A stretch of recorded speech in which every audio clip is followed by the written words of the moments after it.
Oui, bonsoir ou rebonsoir. Nous revoilà ensemble pour 3 quarts d'heure d'émission spéciale premier tour des législatives. Émission cette fois 100% Languedoc-Roussillon. On va revenir sur tous les résultats et les premières réactions de ce soir avec tout de suite des premiers résultats, Florent. Oui, sur les Pyrénées-Orientales, il va s'agir de 4 duels sur les 4 circonscriptions des Pyrénées-Orientales.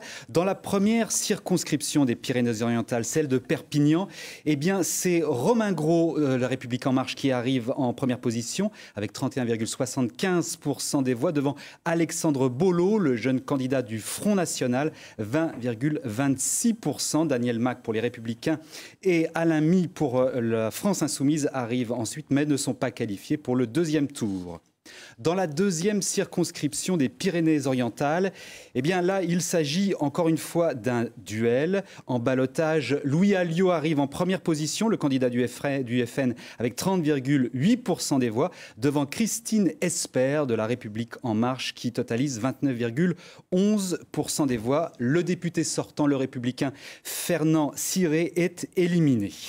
Sur la troisième circonscription, il s'agit encore de ballottage favorable pour la candidate de La République En Marche, Laurence Gued, qui obtient 22,7% des voix devant Sandrine Dogor du Front National, 19,28% des voix. Et là, c'est une information à retenir. Ségolène Neuville, la candidate socialiste, eh bien, est battue. Elle n'a obtenu que 15,68% des voix. On en termine avec la quatrième circonscription des Pyrénées-Orientales. Le candidat Sébastien Cazeneuve, La République En Marche, arrive en tête, 29% des voix, devant Stéphane Massanel, le candidat du Front National, qui obtient lui 20,02% en ballottage défavorable. Donc, sont battus Jacqueline Hirle de Les Républicains et la France Insoumise, Dominique Guérin, qui également n'obtient pas plus de 11% des voix. Merci beaucoup Florent. Voilà pour ces résultats définitifs concernant le département des Pyrénées-Orientales. On fera réagir nos nouveaux invités dans quelques instants, puisque vous le voyez, de nouveaux invités se sont installés sur notre plateau. Mais d'abord, un petit détour par là, Lozère, où l'un des 3 sièges concernant les Républicains est en jeu ce soir. On va rejoindre sur place Ophélie Le Pivert pour une première tendance. Oui, bonsoir. Pas vraiment de surprise. Ici en Lozère, le député sortant Les Républicains, Pierre Morel-A-L'Huissier, est en tête avec 30,91% des voix. Au second tour, il affrontera Francis Palombi. Le candidat de La République En Marche obtient 21,66%. Le département résiste donc à la vague En Marche et reste fidèle à sa tradition. En effet, sous la Ve République, la quasi-totalité des députés ont été de droite. Pierre Morel-A-L'Huissier, lui, vise un 4e mandat. Ce soir, il est en tête. Il a pu profiter d'une terre qui lui était acquise historiquement, d'une profusion de candidatures adverses. En effet, sur 12 candidats, près de la moitié étaient de gauche. Il a également profité d'une confusion en fait sur le candidat de la majorité présidentielle. Nous avions d'un côté Francis Palombi pour La République En Marche et de l'autre la candidate PS Aurélie Mayol, associée à Vincent Moudon du Modem, qui remporte 13,11% des voix. Ces deux candidatures centristes vont s'allier au second tour.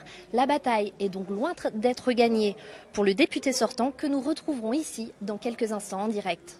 Merci beaucoup Ophélie. Nous partons maintenant sur la deuxième circonscription du Gard. On nous attend Caroline Agulot. Vous le savez, Gilbert Collard affronte l'ex-torera Marie-Sarah. Où en est-on à cette heure-ci, Caroline ? Alors selon les premières estimations, 60% des bulletins sont dépouillés en ce moment. Marie-Sarah, l'ex-torera à cheval investie par Emmanuel Macron, serait en tête sur la deuxième circonscription du Gard, donc avec 33% des voix. Elle devancerait d'une courte tête Gilbert Collard, qui est crédité de 31% des voix. Le député sortant serait en deuxième position, reste invisible jusqu'ici. Il vient d'arriver à son QG ici dans le Gard, entre Saint-Gilles et Vauvert, sous les applaudissements de ses militants. Il le sait, l'écart peut se resserrer. Il s'agit de résultats partiel pour la candidate Pascale Mourut pour les Républicains et celle des Insoumis Daniel Floutier. Toutes les deux sont ou seraient sous la barre des 20% avec 13% des voix. On se dirigerait donc vers un duel très médiatique au second tour entre l'avocat frontiste et Marie-Sarah, l'ex-torera. Merci Caroline, et on va compléter tout de suite le panorama dans le département du Gard en retrouvant Éric Félix pour d'autres résultats. Oui, indépendamment de la deuxième circonscription du Gard dont nous venons de parler, eh bien, dans le Gard, c'est simple, 6 circonscriptions, en tête pour l'instant sur des résultats partiels, systématiquement le candidat ou la candidate de La République En Marche devant le Front National. Autrement dit, on aurait dimanche prochain 6 duels, La République En Marche, Front National, tous les autres seraient éliminés, en particulier 2 députés sortants, importants tout de même, Fabrice Verdier sur la 4e circonscription, à l'Est Pont-Saint-Esprit, et Christophe Cavard, l'écologiste, sur la 6e circonscription qui est largement devancée. Sur la première circonscription de Gard, Nîmes-Beaucaire, Beaucaire, vous le savez, ville Front National, eh bien, Françoise Dumas arrive en tête. Françoise Dumas, députée élue avec l'étiquette socialiste en 2012, qui cette fois était se présentait sous l'étiquette La République En Marche. Elle devance le frontiste Johan Gillet, conseiller municipal à Nîmes. Et puis à noter également que sur la 5e circonscription, il y avait un duel entre une candidate socialiste et un élu socialiste soutenu par La République En Marche, Olivier Gaillard. Bien, c'est lui qui arrive là aussi en tête. C'était dans la circonscription qui devait déterminer la succession de William Dumas, député socialiste sortant, qui ne se représentait pas. À noter également que sur la 3e circonscription, là aussi, La République En Marche devance le Front National. Et là, c'est Patrice Pratt, le député sortant, qui ne se représentait pas. Merci Éric. On va continuer de faire le tour des départements. Nous partons cette fois dans l'Aude, rejoindre Alexandre Grelier. Je crois que vous avez des résultats définitifs concernant la 2e et la 3e circonscription, c'est-à-dire Castelnaudary et Narbonne. Après Marion, enfin, moi Alexandre, si vous nous entendez, alors vous n'êtes pas tout à fait prêt. On peut aller à Perpignan à moins qu'on ait des résultats définitifs à donner. Florent, est-ce qu'on s'arrête sur quelques résultats qui viennent de tomber? On peut s'arrêter sur la 3e circonscription de l'Aude, celle de Castelnaudary et de Limoux, avec André Viola, le président du département, qui arrive en 2e position. Il est en ballottage défavorable. La première étant Mireille Robert de La République En Marche, qui obtient 29,11% des voix. Et puis également un autre résultat, là c'est le premier dans l'Hérault, dans la 4e circonscription de l'Hérault, celle de Lodève, où le candidat républicain En Marche et Jean-François Eliaou obtient 31,49% des voix, devant François Gaubert, le candidat du Front National, qui arrive en 2e position. Et je vois que Gilbert Collard est en train de s'installer pour être en direct avec nous. Stéphane. Oui, Gilbert Collard, bonsoir. Est-ce que vous nous attendez depuis la Petite Camargue? Pas tout à fait sûr. Maître Collard, France 3, Montpellier. Pas l'impression qu'ils nous entendent. Pas, on va se mettre d'accord. Voilà, on voit que Gilbert Collard est à l'image, qu'il a le micro France 3, donc tout va bien. La liaison devrait s'établir dans quelques instants. Gilbert Collard, est-ce que vous nous entendez? Oui, je vous entends, oui. Gilbert Collard, premier commentaire sur ce résultat qui donnerait en tête pour l'instant la candidate de La République En Marche, Madame Sarah. Une petite déception? Écoutez, ça dépend des moments. Il y a des moments où je suis en tête, il y a des moments où elle est en tête, il y a des moments où je repasse en tête, il y a des moments où elle repasse en tête. Moi, finalement, je préférerais qu'elle soit en tête, parce que plus le combat est difficile, plus il me plaît.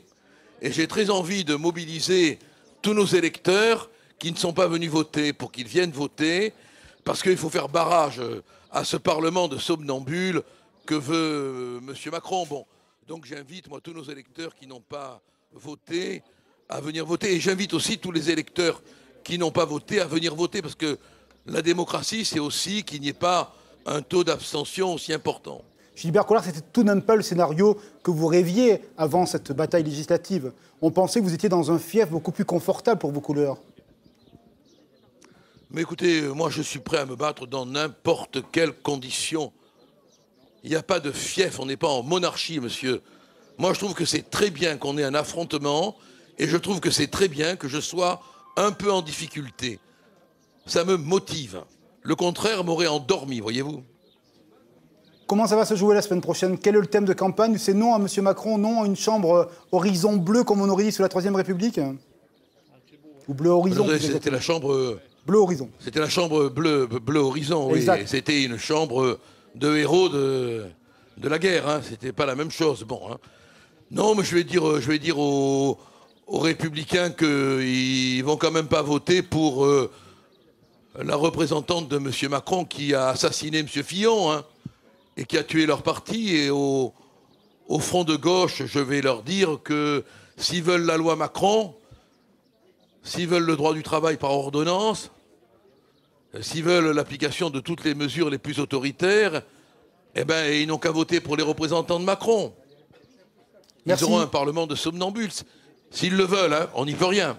Merci beaucoup, Gilbert Collard, pour votre réaction. Merci à vous. Votre permanence. Merci à vous. Merci à vous. Et on va entendre justement tout de suite Marie-Sara, donc, qui va se retrouver dans un mano à mano contre Gilbert Collard dimanche prochain. On écoute la candidate d'En Marche. Une première victoire politique, oui, pour moi, puisque c'est ma première campagne. Pour l'instant, ce n'est pas encore une victoire. Ça sera, j'espère, une victoire dimanche prochain.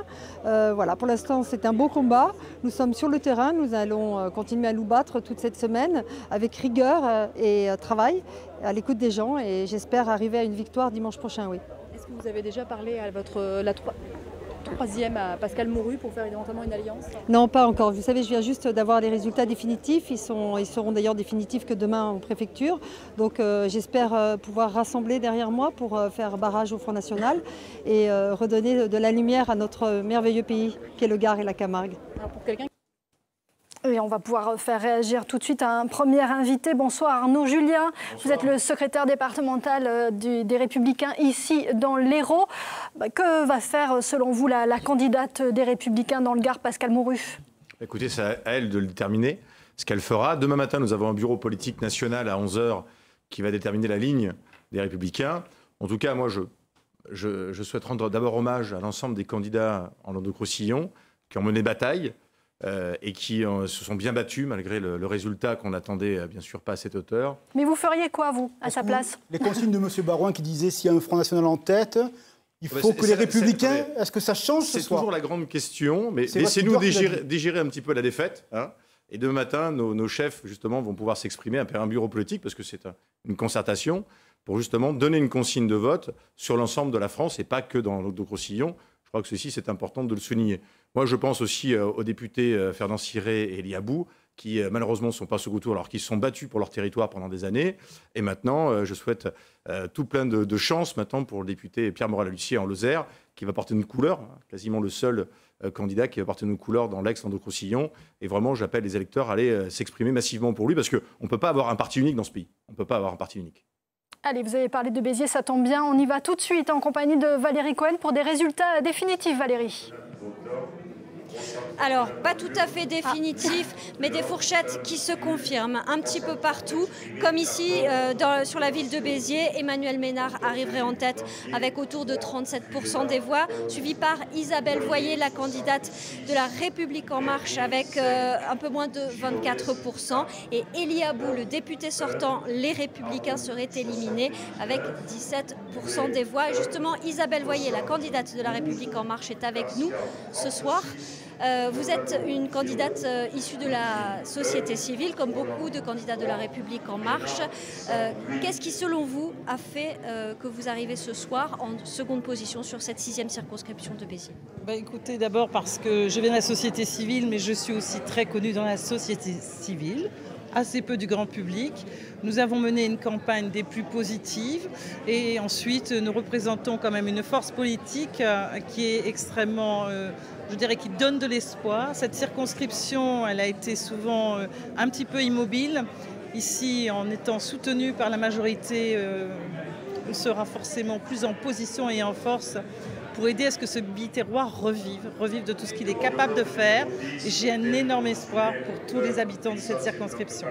Alors dimanche prochain, au second tour, vous serez opposé à Emmanuel Ménard, la femme du maire de Béziers, Robert Ménard, soutenu par le Front National, qui arrive quand même très largement en tête devant vous. Quels sont vos réservoirs de voix sur cette circonscription? Écoutez, je pense qu'on a pas mal de réserves issues effectivement du parti LR. Hein, ça me semble assez cohérent. Cela dit, on est plutôt là pour convaincre tous les habitants que nous avons une majorité présidentielle qui va aider cette circonscription à revivre et à permettre à chacun de trouver sa place sur ce territoire. Donc de la dynamique économique, de la dynamique de projet, la défense de l'aéroport, plein de sujets sur lesquels je suis déjà en tant que personnes de la société civile engagées sur le Biterrois. Merci beaucoup Isabelle Voyer d'avoir réagi ce soir à notre micro. Je précise qu'Elie Abou s'est exprimé également tout à l'heure. Vous pourrez l'entendre sans doute ultérieurement. Nous avons enregistré sa déclaration. Il se dit victime du dégagisme et appelle, sans le dire, pour dimanche prochain, à faire élire une députée qui saura ouvrir des portes pour débloquer les dossiers du Biterrois. Eh bien justement, pour compléter ce que vous venez de dire Valérie, on va écouter le grand perdant de la soirée, Elie Abou. Bonsoir Elie Abou, si les résultats se confirment, vous êtes éliminé ce soir. Vous siégiez à l'Assemblée nationale depuis 2007. Alors, qu'est-ce qui s'est passé ce soir? Il s'est passé que les Français ont voulu faire du dégagisme. Aujourd'hui, il y a une vague qui est incontrôlable. Il est clair que quand je regarde tous les résultats de notre département et puis des départements limitrophes, je vois les dégâts. Vous savez, moi, d'abord, nous sommes, avec ma suppléante, extrêmement déçus. D'abord déçus pour tous ces amis qui sont là, qui croient en nos valeurs. Et je n'ai jamais voulu bouger les lignes de nos valeurs. Vous savez, j'ai été contacté. Les coups de fil ont fonctionné. Oui, tu devrais réfléchir, il faut que tu viennes là. Je ne l'ai pas voulu. Je ne l'ai pas voulu parce que je pense que dans la vie politique, il faut aussi avoir une colonne vertébrale. J'appartiens à une famille politique. Je respecte cette famille politique qui passe une mauvaise période aujourd'hui. Mais voilà. Et vous savez, la pédagogie est toujours beaucoup plus difficile que la démagogie. Donc la vague est là. Nous subissons cette vague. Et puis je suis très déçu vraiment pour eux. Et puis très déçu aussi parce qu'à un certain moment, il faut un contre-pouvoir à l'Assemblée. Avoir 450 députés fidèles au président de la République, il va falloir peut-être un peu réfléchir. Ça veut dire que vous n'appellerez pas à voter Isabelle Royer au deuxième tour? Je n'ai pas du tout. Ah non, pas du tout. Attendez. D'abord, non, ça c'est une très mauvaise interprétation, pardonnez-moi. Aujourd'hui, je constate qu'il y a 2 candidates au second tour. Une candidate du Front National qui va siéger avec, je ne sais pas, 4, 5, 6 députés, si elle est élue. Et puis, une candidate qui risque d'être élue, qui fera partie de la majorité. Moi, la première chose que je regarde, et la seule chose, et depuis toujours, c'est Béziers, c'est le Biterrois. Et je dirais, quelle est la personne demain qui va pouvoir servir et Béziers et le Biterrois? C'est mon seul motif. Merci. Merci. Voilà pour la déception d'Elie Abou ce soir. Une réaction peut-être Marie-Hélène Régnier. Je rappelle que vous êtes la référente d'En Marche dans le département de l'Aude. Ce qui vient de se passer à Béziers avec ce nouveau visage totalement inconnu, Isabelle Voyer, c'est représentatif du mouvement En Marche, une campagne express, un peu marketing qui a fonctionné? C'est représentatif dans le sens où nous avons effectivement souhaité proposer aux électeurs des nouveaux visages, une diversité de profils, une représentativité par rapport aux Français. Après, je tiens quand même à rassurer M. Abou, les candidats de La République En Marche sont des personnes ouvertes, de dialogue. C'est aussi l'esprit de La République En Marche, cette ouverture. C'est la méthode de gouvernement d'Emmanuel Macron, d'être à l'écoute, de prendre l'ensemble des points de vue, de réfléchir. Et je pense qu'effectivement, le choix au-delà de l'enjeu national, du territoire, pour les électeurs du Biterrois, devra peser la semaine prochaine. Vous parlez de débat, mais il y a le contrat signé par les futurs parlementaires de la majorité du président qui disent qu'il faut se tenir sage. Est-ce que vous pensez que ça sera un élément de dynamique parlementaire? Parce que l'Assemblée, quel rôle va-t-elle avoir aujourd'hui avec un président très président et une Assemblée, j'allais dire, omnipotente, en tous les cas, dans sa forme et dans sa force numérique? Alors, le président très président, je pense que les Français le souhaitent. On a connu 2 quinquennats qui ont dégradé l'image présidentielle. Et aujourd'hui, avoir la restauration du chef de l'État français, je pense que ça, véritablement, les Français en sont satisfaits et que quelque part, le résultat des urnes aujourd'hui reflète aussi cette satisfaction dans l'incarnation de l'État français par notre président. Ensuite, le côté, les députés de La République En Marche sont des personnes qui ne sont pas suffisamment expérimentées, qui vont être un petit peu la chambre d'enregistrement du gouvernement. Je crois que c'est faire bien peu de cas des personnalités des candidats de La République En Marche. Certains sont quand même connus dans la société civile, d'autres sont connus déjà dans le monde politique. Ce sont des gens qui réfléchissent, des gens qui sont responsables, et ce ne sont pas des gens qui vont opiner à tout. Par contre, vous parlez de cet engagement, donc je réponds là-dessus. Allez-y. Cet engagement, en fait, c'est l'idée de ne pas reproduire ce qui s'est passé dans le précédent quinquennat, à savoir la fronde et quelque part le bazar à l'Assemblée en permanence. Allez, restez avec nous, Marie-Hélène Régnier, parce qu'on part tout de suite à Carcassonne rejoindre Alexandre Grélier pour des résultats.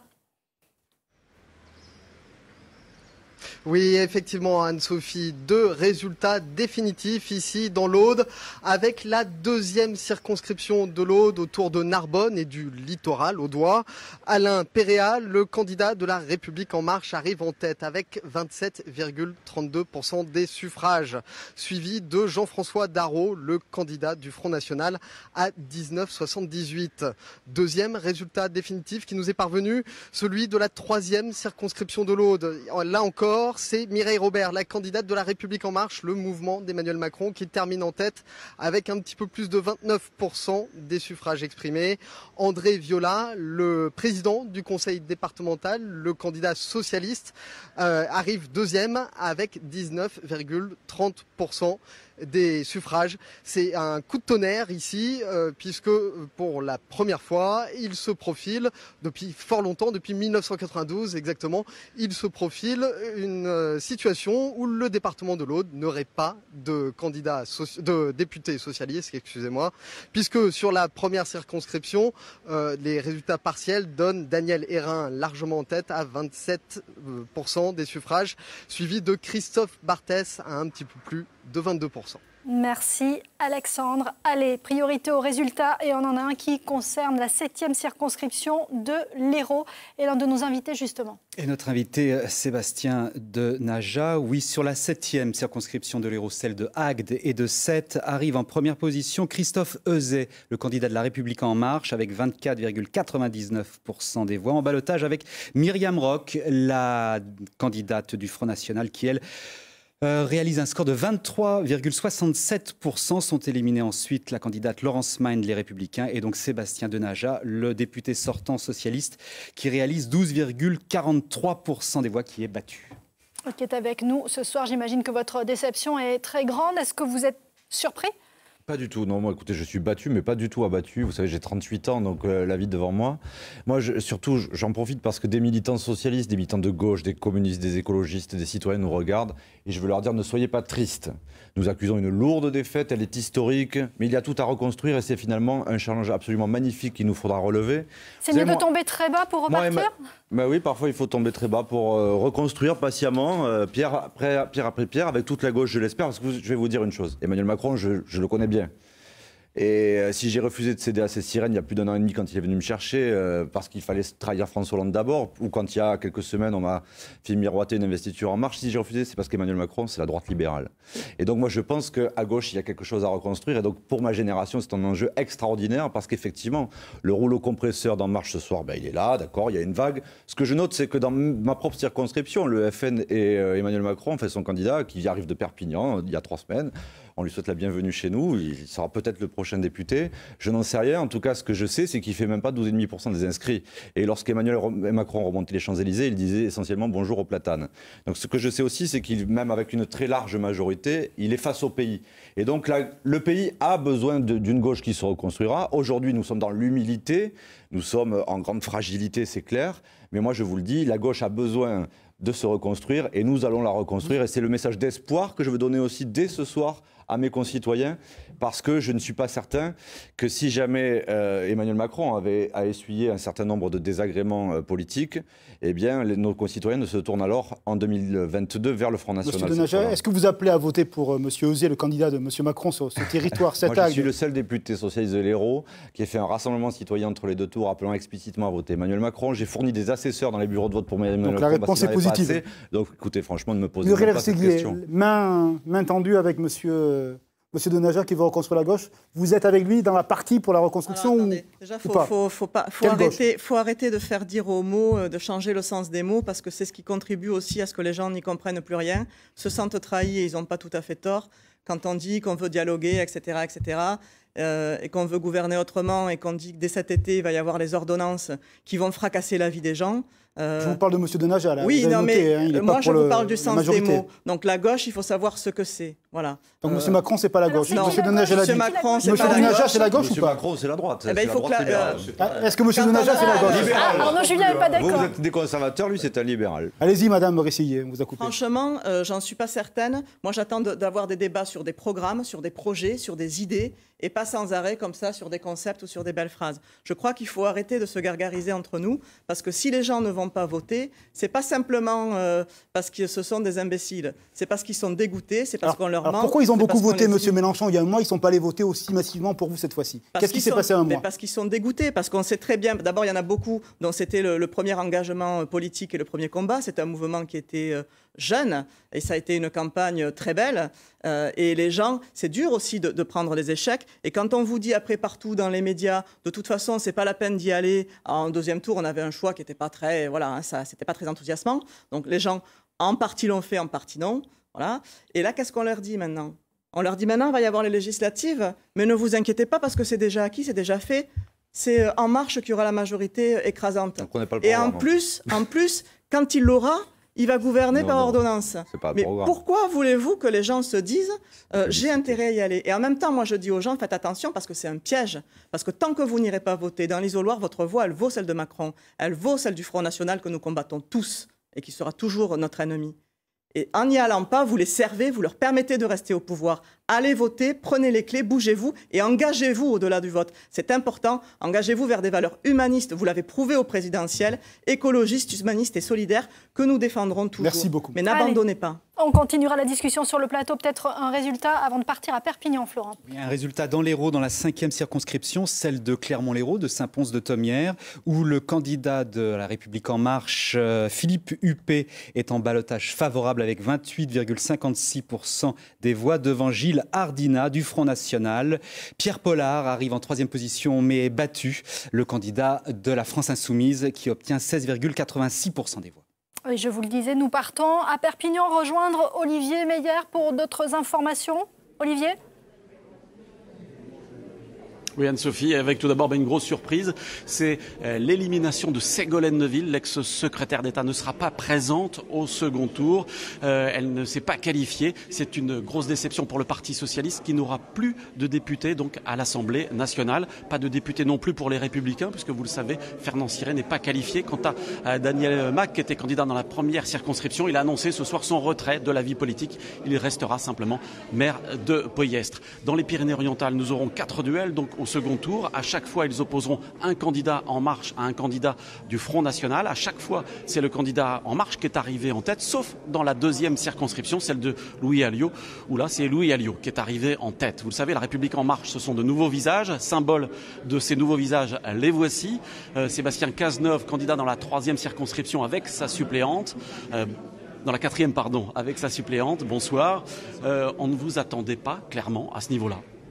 Non, mais dans tout le département, nous faisons de très très bons scores. C'est à l'image de notre campagne. On était sur le terrain pendant un mois et nous avons évidemment bénéficié du bon premier mois de notre président de la République. Mais néanmoins, nous étions nous aussi sur le terrain pour aller voir les électeurs et essayer de les convaincre. Oui, parce que le président de la République, ici, il avait fait que 18% au premier tour de la présidentielle. Donc en un petit peu plus d'un mois, vous avez réussi à booster son score. Voilà, c'est une belle fierté avec Laurence et puis avec toutes les autres équipes des autres circonscriptions. Effectivement, nous faisons parfois dans certaines communes des scores un petit peu plus importants qu'Emmanuel Macron. Alors quelle sera la stratégie face au Front National pour le second tour ? De continuer la mobilisation qui est déjà en place et puis de voir après avec les autres. On a en effet creusé, on est passé devant dans beaucoup de communes. Donc il va falloir confirmer. Vous lancez un appel ce soir aux électeurs socialistes et des Républicains ? On appelle bien sûr à faire front républicain face au Front National pour avoir une bonne majorité au niveau du département, bien entendu. Merci beaucoup. Donc vous l'avez compris, En Marche qui sera présent dans les 4 circonscriptions des Pyrénées-Orientales lors du second tour.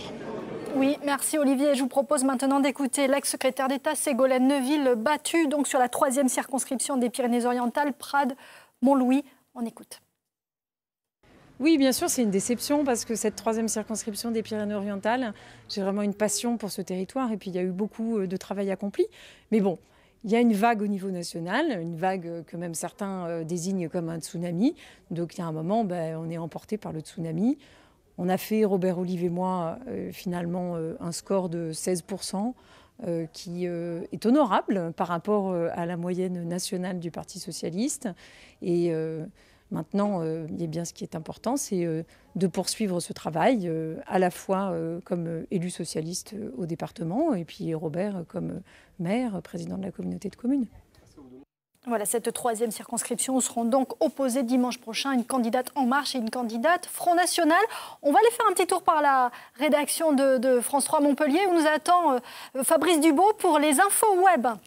Anne-Sophie, oui, ça chauffe sur le net. Il y a plein de réactions des candidats, des battus dans certaines circonscriptions, évidemment, comme Eliabou qu'on vient d'entendre sur votre plateau, notamment, mais aussi Gilbert Collard dans la 2e circonscription du Gard. Sur notre site également, occitanie.france3.fr, vous pouvez retrouver département par département toutes les analyses et les résultats qui sont à voir donc sur notre site. Et puis sur Facebook, vous pouvez voir les coulisses de cette soirée que vous présentez avec Stéphane Ratineau, tous les personnels politiques qui attendent, ceux qui sont sur votre plateau, et puis bien sûr les reportages de nos différentes rédactions à Nîmes, à Perpignan et en Lozère, ainsi qu'à Carcassonne. Voilà, donc tout ça sur le site occitanie.france3.fr et puis sur les applications France 3 Région et sur Facebook France 3 Languedoc-Roussillon, avec bien sûr des replays que vous pouvez revoir toute la soirée. Merci Fabrice. Et oui, la soirée est bien sûr à suivre sur votre télé, mais aussi sur votre smartphone, sur tous vos écrans. En fait, pour être au courant, pour ne rien rater, petit tour peut-être avec nos invités. Il y a un terme qu'on emploie beaucoup, le dégagisme. Alors, Sébastien Denaja, vous avez été un jeune élu. En 2012, il y a eu beaucoup de nouveaux visages dans cette région, notamment à gauche, les socialistes. Qu'est-ce que ça veut dire? Parce que vous l'avez dit, vous n'avez pas encore 40 ans. Ça signifie quoi le dégagisme lorsqu'on est aussi jeune que vous l'êtes en termes de responsabilité politique? On va voir ce qu'en pense le politologue Emmanuel Négrier après. Vous savez, d'ailleurs, j'ai eu François Hollande il y a quelques jours au téléphone et je lui ai dit, j'ai l'âge que tu avais quand tu as perdu ta circonscription en 1993. Vous voyez, ça me laisse grand espoir. Non, c'est juste pour relativiser les choses. Il ne faut pas personnaliser les choses. Ce sont effectivement des vagues, il y a des mouvements de fond. Je vous l'ai dit, il y a quand même d'abord 50% de participation à peine.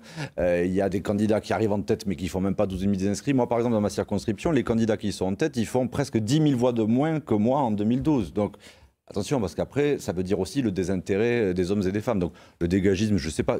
Je ne pense pas qu'on a voulu dégager Laurence Magne de l'UMP 7 et Sébastien Denaja du Parti Socialiste. Il y a l'électorat le plus mobilisé qui fait l'élection, c'est-à-dire en fait, ce que va nous expliquer Emmanuel Négrier, le FN et Macron, parce qu'ils étaient en dynamique depuis l'élection présidentielle. Et puis, je vais vous dire une chose aussi. On représente avec Arnaud Julien des vieilles formations politiques qui étaient quand même vermoulues, cramoisies, qu'il fallait effectivement plus que dépoussiérer. Donc moi j'espère qu'on va vendre Solferino, ouvrir les fenêtres, faire autre chose. Ah mais vous êtes pour le grand soir en fait. Oui, mais attendez, moi je crois en l'avenir de la gauche. Parce que je le dis, Emmanuel Macron, c'est pas du tout la gauche, c'est la droite libérale. Donc moi je crois qu'il y a un avenir pour cette grande famille politique qui s'appelle la social-démocratie, l'écologie, et puis aussi toute la gauche rassemblée. Donc oui, moi j'ai de l'espoir pour la gauche. Dans les 5 ans, les 10 ans, on verra bien. Arnaud Julien, on vend les biens de famille aussi, les vieux de famille ou pas? Je crois qu'aujourd'hui, on le voit bien, la première force d'opposition à Emmanuel Macron et à son gouvernement, ça sera les Républicains. Et donc, c'est vrai qu'on va devoir se mobiliser justement pour lutter contre l'augmentation de la CSG, contre des réformes qui vont faire mal au pays, au pouvoir d'achat, à nos retraités et autres. Et donc, c'est vrai que code du travail aussi, on a besoin, le code du travail, il faut aussi l'amender. Je veux dire, il y a aussi, on peut pas travailler comme il souhaite le faire, avec passer par ordonnance. Je veux dire, il y a un Parlement, il y a aussi des amendements à faire. Je vois qu'il aussi veut réduire le droit d'amendement pour les parlementaires. Donc il y a vraiment un combat à faire législatif justement pour lutter contre certaines mesures d'Emmanuel Macron. Et puis ensuite, nous, au niveau des Républicains, il y a un travail de reconstruction, c'est clair. On n'a plus de leader naturel. Dans quelques mois, il y aura des élections pour désigner un nouveau président du parti. Et donc on aura un nouveau corpus idéologique. Pendant ce temps-là, c'est vrai qu'aujourd'hui, moi, je tiens à remercier les électeurs qui ont voté, parce que c'est quand même compliqué. Après une élection présidentielle, on n'était pas au second tour. Après une élection législative, on était quasiment inaudible. Où on a vu les bulletins de vote, où les professions de foi s'étaient égarées dans les enveloppes dans quasiment tout le département, dans toutes les circonscriptions. Ça va être vrai pour tous les candidats tout de même. Oui, enfin tous les candidats, mais j'ai remarqué que les candidats de droite sont souvent plus touchés que les autres. Hein. Donc c'est vrai que c'est quand même un peu compliqué, mais nous on a un travail de reconstruction, on a un travail aussi de réfléchir sur la doctrine du parti, et puis ensuite revenir. Vous savez, en 93, Sébastien Delangle l'avait connu. La gauche avait connu une bérésina avec 60 députés à l'Assemblée nationale, et 4 ans plus tard, ils sont revenus. L'histoire des partis politiques, elle est longue. Aujourd'hui, il y a un travail à faire, et on va le mener calmement, sereinement et surtout unis. Merci. Et on va entendre un autre patron de fédération, celui du Front National dans l'Aude, c'est Christophe Barthès. Il est arrivé en tête de ce premier tour sur la première circonscription de l'Aude. On va le retrouver en compagnie d'Alexandre Grélier. À Carcassonne, normalement, ça on ne fonctionne pas. Alors, arriver à retrouver professeur Négrier, dégagisme, rhétorique, s'il vous plaît, ça veut dire quelque chose ou pas du tout? C'est dans l'air du temps. Ici, on aime bien dégager en Languedoc-Roussillon, 93, 97, 2012. Oui, mais je dirais que ça ne tient pas tant à la personnalité des candidats qu'au mouvement plus général qui affecte l'opinion après la présidentielle. On voit bien que, par exemple, je vous donne juste un petit exemple. Philippe Berta, dans le Gard, faisait 2% avec le MoDem aux précédentes élections. Il va dépasser 35% avec l'étiquette La République En Marche. Est-ce que vous pensez que, dans ce laps de temps, dans ces 5 ans, Philippe Berta est devenu une célébrité incontournable de cette circonscription? Pas du tout.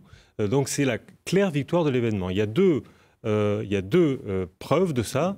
D'une part, évidemment, le succès considérable de La République En Marche, mais dans une participation de très faible intensité. Donc vous limitez le terme considérable. C'est une victoire, mais elle n'est pas, c'est pas un plébiscite. C'est une victoire considérable, mais limitée, si vous me permettez cette contradiction dans les termes. Et le fait que 2 seulement, pour l'instant, 2 sortants ou 2 personnalités des partis de gouvernement, dits de gouvernement, Morel Huissier en Lozère et M. Viola dans la 3e circonscription de l'Aude se maintiennent mais sont également en difficulté, prouvent que c'est d'une certaine manière la crise des territoires politiques. Ce n'est pas simplement la crise du Parti socialiste, ce n'est pas simplement la crise de les Républicains, c'est la crise des territoires politiques. Aucune implantation, même avérée, consolidée par des institutions qui soutiennent le candidat, ne résiste face à cette vaguelette, pourtant. Mais est-ce que c'est la crise du politique aussi? Puis on va aller à Carcassonne. Ah non, c'est une autre version du politique. Et c'est une version, je dirais, événementielle, peu territoriale, et qui n'est absolument pas soutenue dans le reste du temps, en dehors du moment clé des présidentielles, qui n'est pas soutenu ailleurs par des formes de militantisme, d'engagement qui marquent l'électorat. Ping-pong à gauche rapidement, on va à Carcassonne après. 30 secondes, c'est juste pour... Je pense aussi que derrière ça, il y a un refus du mode de gouvernance actuel. Je crois qu'il faut changer de République. Il faut passer à une 6e plus respectueuse, qui intègre mieux les gens. Et je crois que c'est ça que les gens ne supportent plus.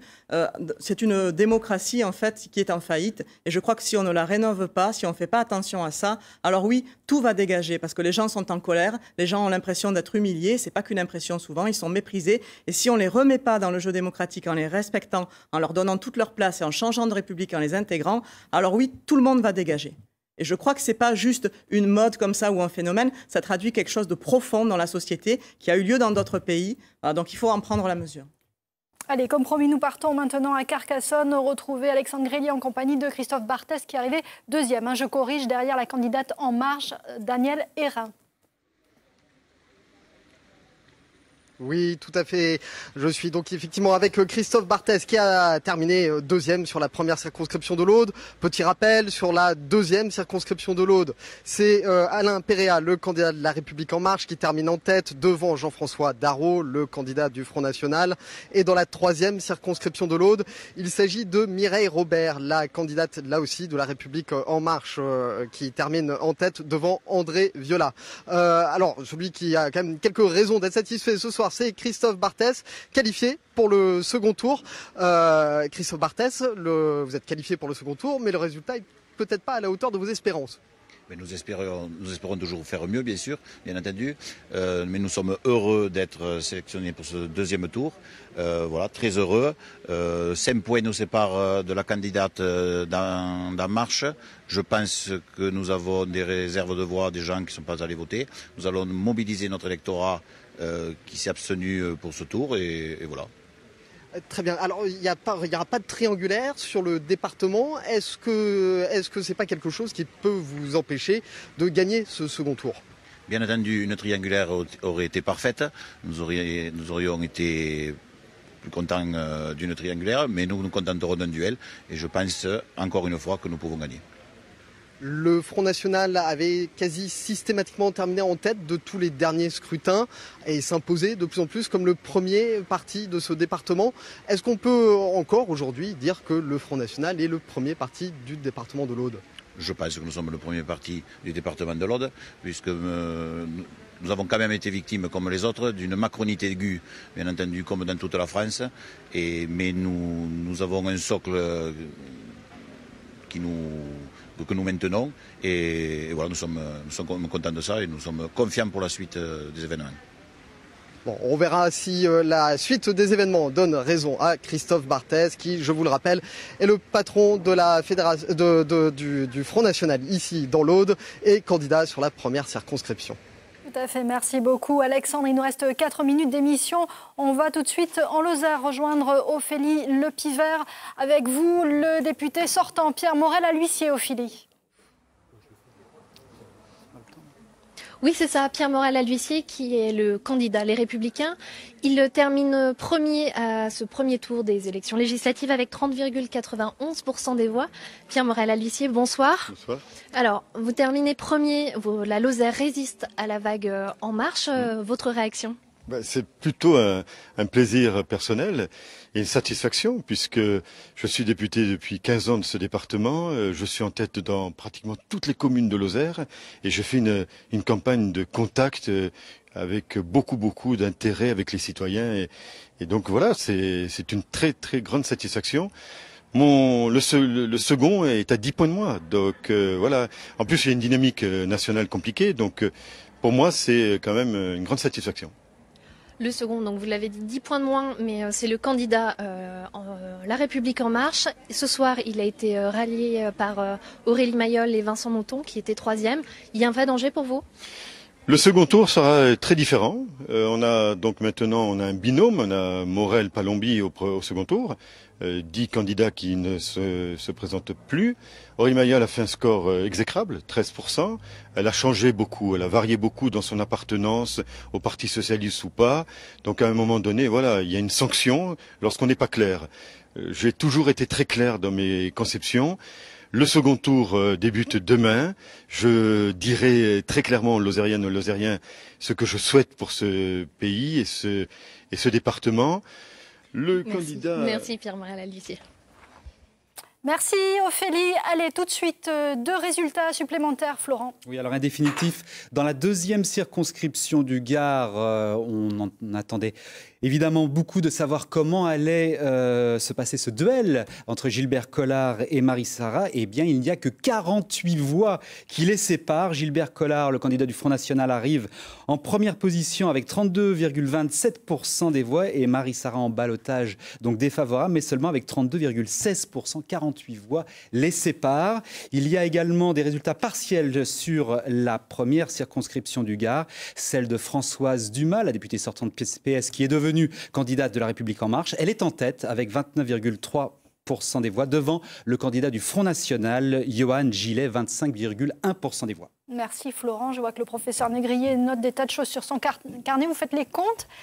Combien de duels contre qui ?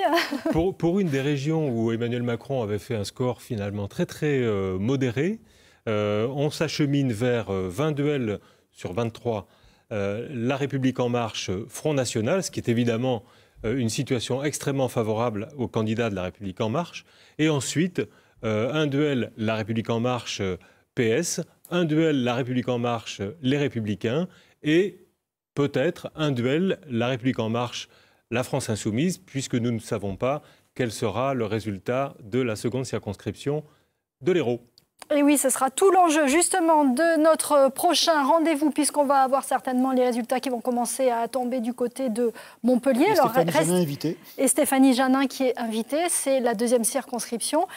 Restez bien avec nous, on va se retrouver précisément à 22h15 pour repartir pour 3 quarts d'heure d'émission entièrement consacrée aux 5 départements du Languedoc-Roussillon avec de nouveaux invités, avec de nouveaux duplex dans tous nos points chauds. Bien sûr, la soirée continue sur Internet, sur France 3 Occitanie. On se retrouve donc à 22h15.